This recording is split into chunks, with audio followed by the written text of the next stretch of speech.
자, 다시 1번부터 불러드릴게요. 자, 1번에 4번, 2번에 5번, 그 다음에 413페이지 3번에 2번,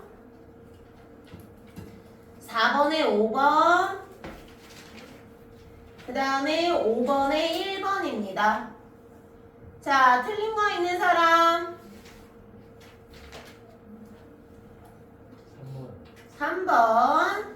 자, 3번 문제 어떤 게 틀렸을까요? 자, 일단은 답이 2번 선택지인데 나가 새로운 기술을 익히거나 배우는 데에는 별다른 관심이 없었다라고 되어 있는데요. 별다른 관심이 없었다라는 것이 아니라 어떻게 수정을 해야 됩니까? 자, 일단 기본은 영수가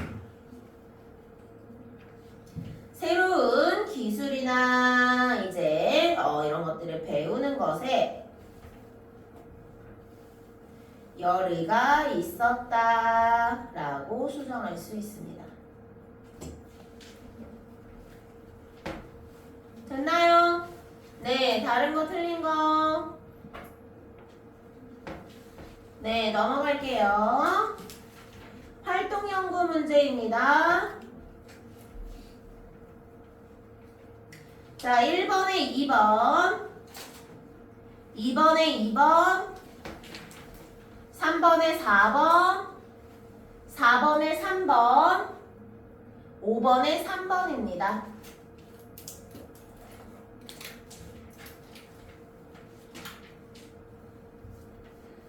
자, 은강노동 가족의 생계비 일단 교과서 본문은 여기까지 하고요.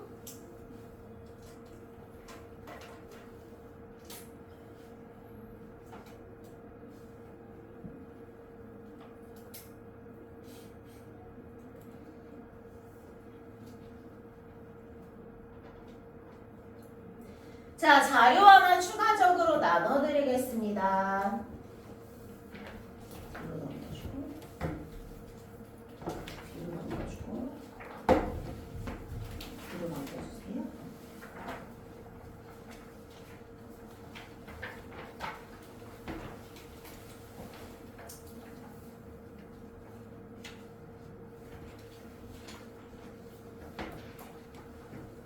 자, 일단은 전반적으로 선생님이 필기를 해놨기 때문에 여러분들이 뭐 처음부터 이제 필기를 하실 필요까지는 없지만 내용에 대한 전반적인 이해를 조금 통합적으로 하기 위해서 가지고 온 자료라고 생각해 주시면 되고요.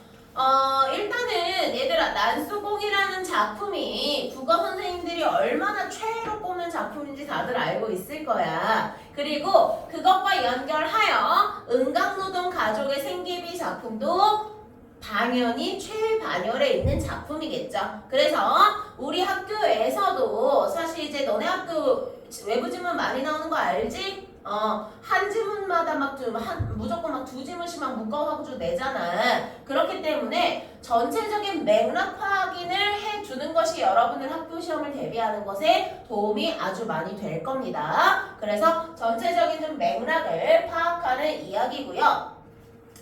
일단은 지금 현재 6분이니까요. 13분까지 내용 정리 먼저 한번 해볼게요. 자, 필기를 다 해놨으니까요. 필기 내용 정리까지도 한번 쭉 읽어봅니다. 시작!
자, 다 읽어보셨을까요?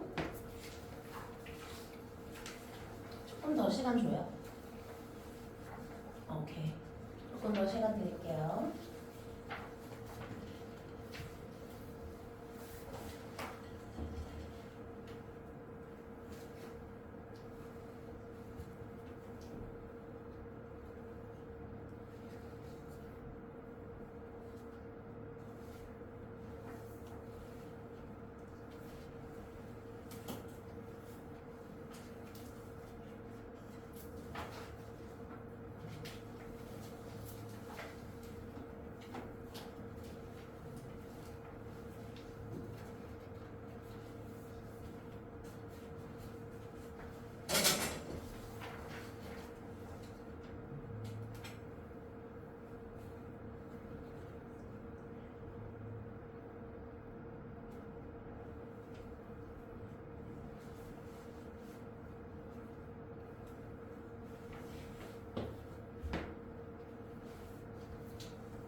자, 2분 후에 같이 내용 정리 한번 해볼게요.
자, 같이 한번 보겠습니다. 자, 일단은 지금 이제 영희의 이야기. 여기에서 영희는 아까도 설명을 드렸지만 난쟁이 가족의 막내 딸이죠. 이야기를 근데 나는 들으려고 하지 않았대. 여기에서의 나는 난쟁이의 큰아들인 영수를 의미하고요. 자, 여기는 동일 하스트로 호수 근처에 있다는 릴리푸트 읍 이야기를 했습니다. 여기에서 말하는 얘들아, 이 릴리푸트 읍은 실제로 존재하는 공간이 아니라 소설 중에 걸리버 여행기라는 소설이 있어요. 그쵸? 왜 여러분 읽어봤죠? 이거 봤을 거야. 걸리버 여행기에 나오는 소인국 이름이에요. 소인국. 자, 여기에 이 릴리프트 이야기를 했는데요. 자세히 듣지 않아도 슬픈 이야기였어. 이제 돌아간 아버지를 생각하면 언제나 눈물이 나려고 했는데요. 릴리프트읍은 국제 난쟁이 마을이에요. 얘들아, 여기 이 부분 잘 봐봐. 릴리프트읍은 상상의 공간이야. 상상의 공간. 자, 그리고 이 공간에서는요. 이 공간이 소인국이잖아. 그러니까 소인들이 인정받는 세계예요. 그쵸? 여기에 나오는 이 난쟁이 아버지 있죠? 난쟁이 아버지. 이 난쟁이 아버지가 외소증이라는 병을 앓고 있어요. 자, 그래서 이 사람의 키가 113m가 아니라 113cm예요. 그러니까 엄청 작죠? 그쵸? 이 작은 존재가 이제 사회적 약자를 상징하는 난쟁이 아버지가 된 거야. 이해되지? 네. 자, 그리고 이 난쟁이는요, 선생님 날개 쪽에다가 써놨어요. 거인이라는 키워드와 대조가 되는데 소외 계층을 상징한다 라고 되어 있습니다. 자, 그럼 봐봐 얘들아. 영희가 릴리프트읍의 여러 마을에 여러 나라의 난쟁이들이 그곳에 모여 살고 있고 키가 78cm로 세계에서 가장 작은 사나이인 터키인 난쟁이도 그곳으로 이주했다. 릴리프트읍은 난쟁이 인구는 늘어만 간다. 왜냐하면 난쟁이들이 살기에 적합하기 때문이죠. 여기에서의 난쟁이는 단순한 작은 존재가 아니라 소외된 존재예요. 소외된 존재. 그치? 릴리프트읍을 제외한 곳은 난쟁이들이 살기에는 크고 불편하고 위험합니다. 그래서 난쟁이들에게 릴리프트읍처럼 안전한 곳은 없고요. 집과 가구는 물론이고 일상 것들도 다 맞춰져 있어요. 자, 그곳에서 난쟁이의 생활을 위협하는 어떤 종류의 억압, 공포, 불공평, 폭력도 없어요. 권력을 추종자에게 조금씩 나누어주고 무서운 법도 없고요. 전제자가 없고요. 큰 기업도 없고요. 공장도 없고 경영자도 없어요. 자, 선생님이 내묻힌 것들은 모두 돈과 권력을 가진 기득권이에요. 이해되나요? 이해되죠? 자, 그 다음에 그들은요.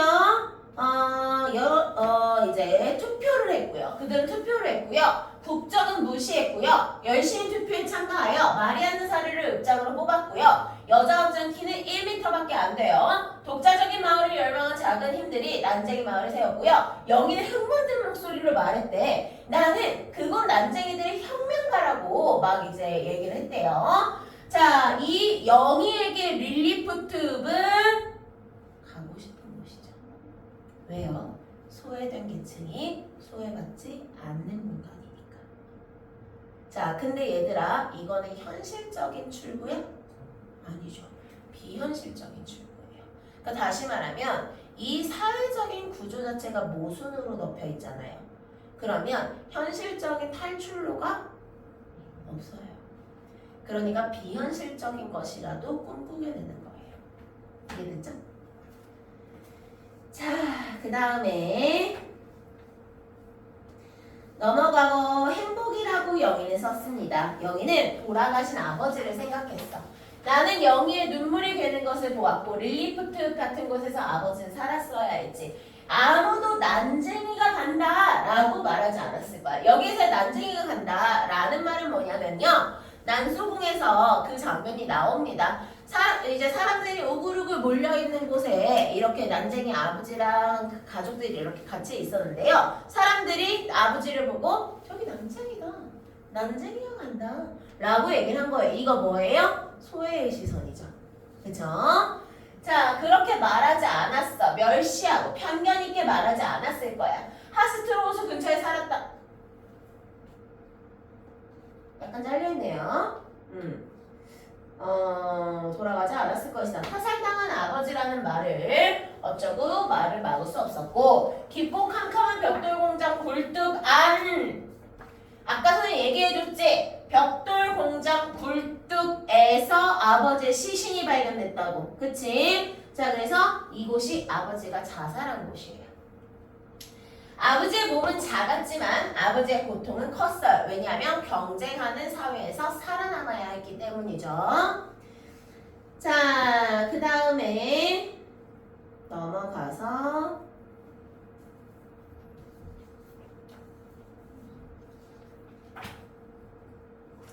중간 부분은 우리 배웠던 거고요.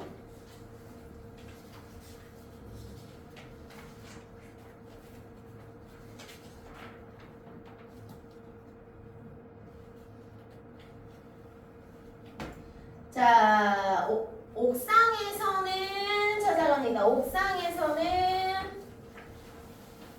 네, 밑에 하단에 옥상에서는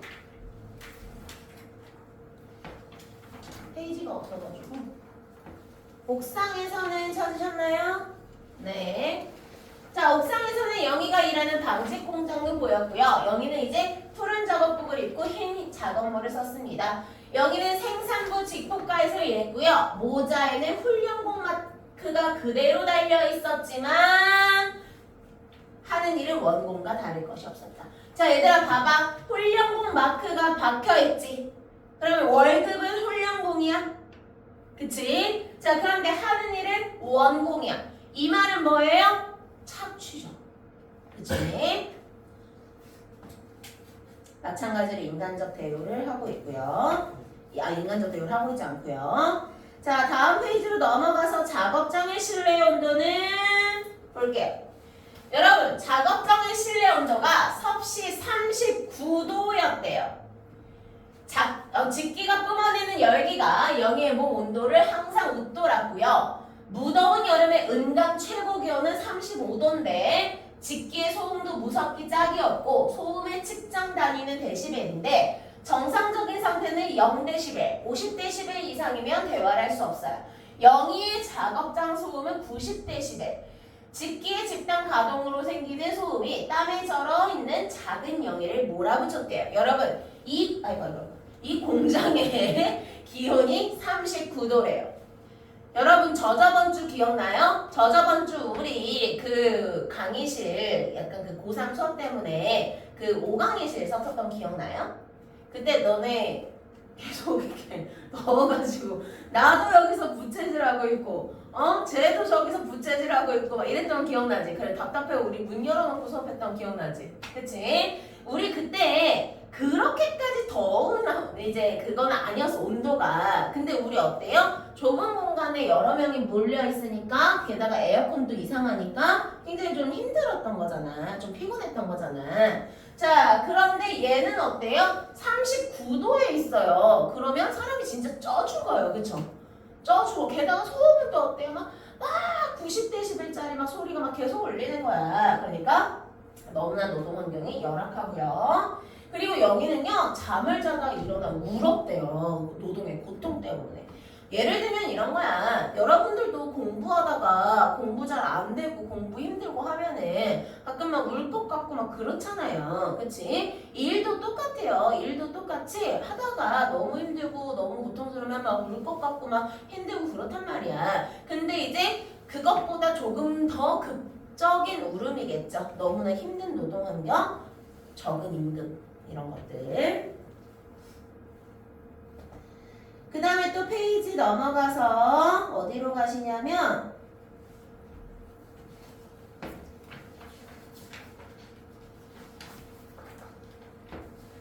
자, 왜 그래? 찾으셨나요? 왜 그래?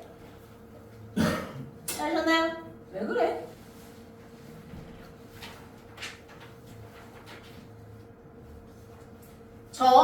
지난 2달 동안 매일 9시간 30분씩 일해왔습니다. 그런데 1시간 반의 시간 외 근무수당도 빠졌습니다. 자네만 빠졌나? 아닙니다. 그럼 됐어. 가보게. 지부장님, 지부 운영 규정을 봐주십시오. 구조 2항에 의해 사용자의 부당행위에 대한 보호 요청을 할 권리를 저는 갖습니다. 얘들아 이거 뭐야? 정당한 요구야? 부당한 요구야? 정당한 요구야. 이미 그렇게 정해져 있고 얘는 노동자로서 그렇게 말할 권리가 있는 거야. 권리. 그치? 자, 그런데 무엇이 사용자의 부당행위인가? 라고 물어봤더니 연당 근로수당을 안 주는 것은 근로기준법 46조 위반입니다. 지부협약 29조에도 8시간 외의 연장 근로에 대해서는 근로기준법에 따라 어쩌고저쩌고 지급하게 되어 있습니다. 라고 굉장히 정당하게 요구했어요. 자, 이게 법이고 협약이에요. 법은 나라에서 정해놓은 말 그대로 법이고요. 협약은 서로가 협의하여 약속한 거예요. 약속은 지켜야 돼요, 어겨야 돼요? 지켜야 되는 거예요. 그치? 자, 그런데 얘는 지금 그 약속이나 그 법의 보호를 받아요, 못 받아요? 못 받잖아요. 다시 말하면 노동자의 권리를 보호하는 형식적인 제도예요. 실질적으로 도움을 줘? 안 줘? 안 줘요. 이해되죠? 근데 얘가 고마운 일이야 라고 얘기해요. 아무도 나에게 와서 이렇게 말해주는 사람이 없었어. 할 말은 그것뿐인가? 그런데 조혁이 받는 월급을 받았습니다. 그리고 할 얘기가 또 있나? 회사는 근로기준법 27조, 단체협약 21조를 어겼습니다. 부당해고를 했단 말이지. 조리라인에서만 7명이 정당한 이유 없이 해고당했습니다. 그럴 수가 있나? 부당해고는 있을 수가 없어. 그런데 있었습니다. 회사에서 해명 통지가 올 거야. 그리고 이건 제가 신문 기사를 올려놨던 겁니다. 나도 그 기사를 봤어. 회장님이 사회복지를 어쩌고저쩌고로 해 20억 원을 내놓으시겠다는 기사지. 불우한 사람들을 위해 이제 거액을 희생하시겠다는 거야. 이미 복지재단에 이 사실이 결정됐을 걸. 그거 훌륭한 일이 아닌가? 하지만 노사협의 때 회사 측이 상기시켜 주실 게 있습니다. 그 돈은 조합원들의 것입니다. 어째서? 아무도 일한 만큼 받지 못하고 있습니다. 임금은 너무 쌉니다. 제가 받아야 할 정당한 액수에서 깎은 그 돈이 그 20억 원, 네가 착한 척 하려고 기부하려고 하는 그 20억 원에 우리 조합원들의 정당한 임금이 정당하게 계산되지 않은 그 임금이 들어가 있다라고 얘기하는 거예요. 그리고 지사장은 얘기합니다. 좋은 걸 지적해줬네. 자네 말이 맞아. 기만행 일을 하고 있어. 그래야지. 또 할 얘기는 뭔가? 그리고 나는 나흘이나 더 일했어요. 그 나흘 동안의 일이 고됐고 나는 잠자리에서 코피를 흘립니다. 나의 작은 공부들은 자주 고장을 일으켰고 절삭집이 막히고 날은 부러졌고요. 다른 드릴로 바꿔도 결과는 같았습니다. 자, 내가 남은 밥을 밀어줄 때마다 웃던 공부실 조혁은 이제 웃지 않았어요. 작업 반장은 나를 무섭게 다그쳤고요. 기계에 의한 연속 작업 속도를 따라갈 수 없었고 나는 파르르 떠는 몸을 고추 세운 채 바라보곤 했어. 손도 못댄 작업물이 앞으로 밀려가고 있었고 가까스로 해낸 것도 검사 과정에서 불량 작업으로 체크당했어요. 잘 되어가던 일도 갑자기 막혀버렸지. 사흘 만이야. 나는 이 사회의 음모를 알아차렸어. 힘을 합치려는 가난한 사람들의 노력을 부유한 사람들은 깨트리려고 했어. 지부장은 회사 사람이었다. 그는 아무 일도 하지 않았다. 자, 고마운 지적이야. 이거 무슨적 표현이에요? 단어적 표현이에요. 자, 그리고 나는 해고자 명단에 이름이 오르기 직전에 스스로 나왔습니다. 자, 근데 블랙리스트에도 나의 이름은 올라가지 않았어요. 나는 은강방직으로 옮겼어요. 은강방직 공장에서 나는 자격부로 일했지. 어머니는 아무 말도 하지 않았습니다. 영어도 아무 말도 하지 않았고요. 자, 나는 어머니의 가계부를 보았습니다. 자, 가계부 내용 잘 보세요. 콩나물 50원, 외간장 120원, 고등어 자반 150원, 통일 밀쌀 3,800원, 영희 티셔츠 900원. 제 밑줄 쳐놨어요. 영희 티셔츠 900원, 앞지바의 교통사고 문병 230원, 새우젓 50원, 방세 15,000원. 방세라는 건 이제 월세집. 영어 직장 동료 퇴직 송별비 500원, 길 잃은 할머니 140원, 방범비 50원, 정부미 6,100원. 여기서 정부미는요, 정부에서 저렴하게 주던 쌀이에요. 영수 용돈 450원, 두통약 100원, 배추 220원, 감자와 닭 내장 110원, 치통약 120원, 꽁치 180원, 소금 100원, 연탄 2,320원, 밀가루 3,820원, 영희공장 친구들 와서 380원, 라디오 수리 500원, 부르이유 토끼 150원, 두부 80원. 어머니의 이 가계부는 이런 내역들로 꽉 차 있어요. 나는 은강에서의 얘들아 이 작품이 왜 생활비인지 봐봐. 생존비를 생각했어요.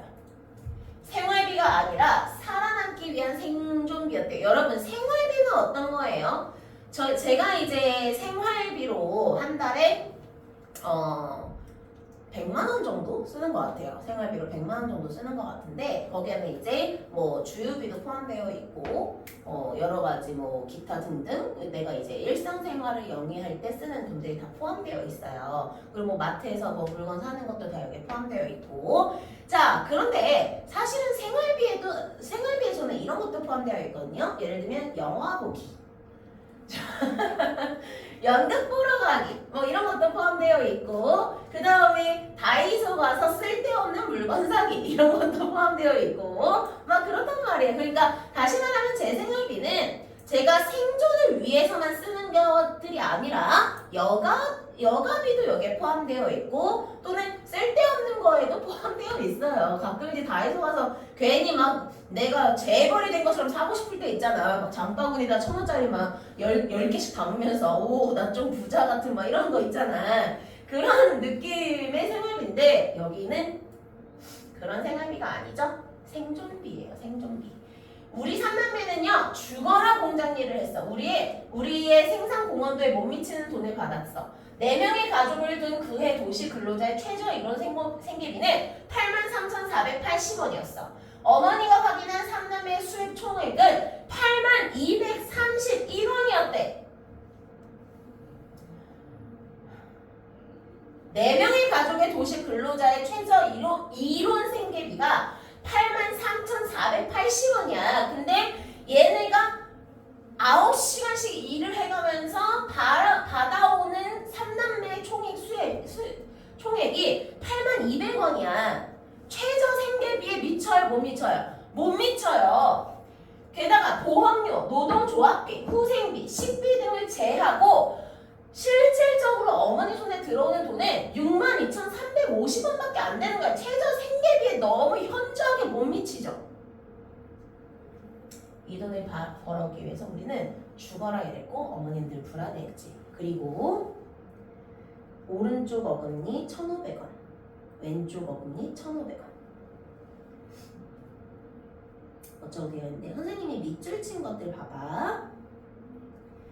요렇게 이제 예를 들면 티셔츠를 사거나 문병을 가서 230원을 소비하거나 직장 동료들에 대한 송별비 500원 같은 것들 있잖아요. 이거는 생존비가 아니죠. 이거는 이제 나가야 되는 이제 뭐 이렇게 약간 이제 마음으로 나가는 돈들이에요. 그렇죠?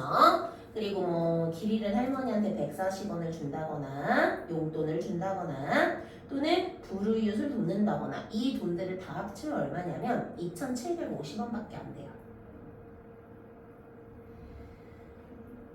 나는 가계부를 덮었어요. 어머니가 2개의 어금니만 뽑지 않았다면 우리는 그달에 3,000원의 돈을 문화비로 지출할 뻔했습니다. 네, 이렇게 끝납니다. 어머니가 어금니를 뽑은 거죠. 치통약 있었던 거 기억나요? 치통약? 그 치통약으로 어금니를 치료하는 게 안 되잖아. 치통약은 진통제잖아요.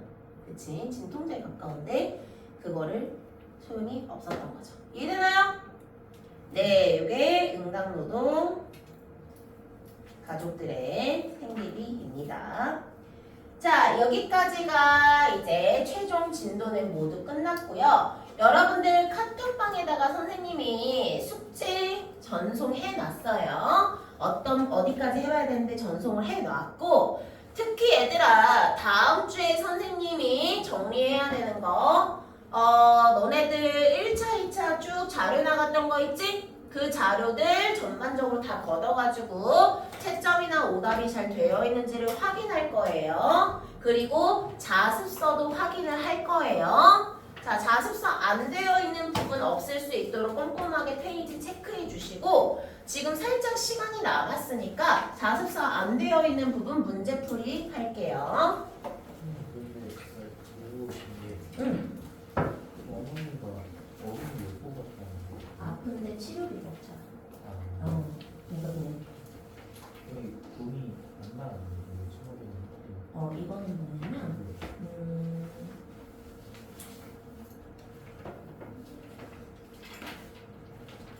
두 가지로 해석을 할 수가 있는데 어머니가 어금니를 그러니까 아픈데 치료를 종료했잖아. 그래서 이제 뽑는 것으로 대체를 한 것이다라고 해석할 수 있고 두 번째는 이 어머니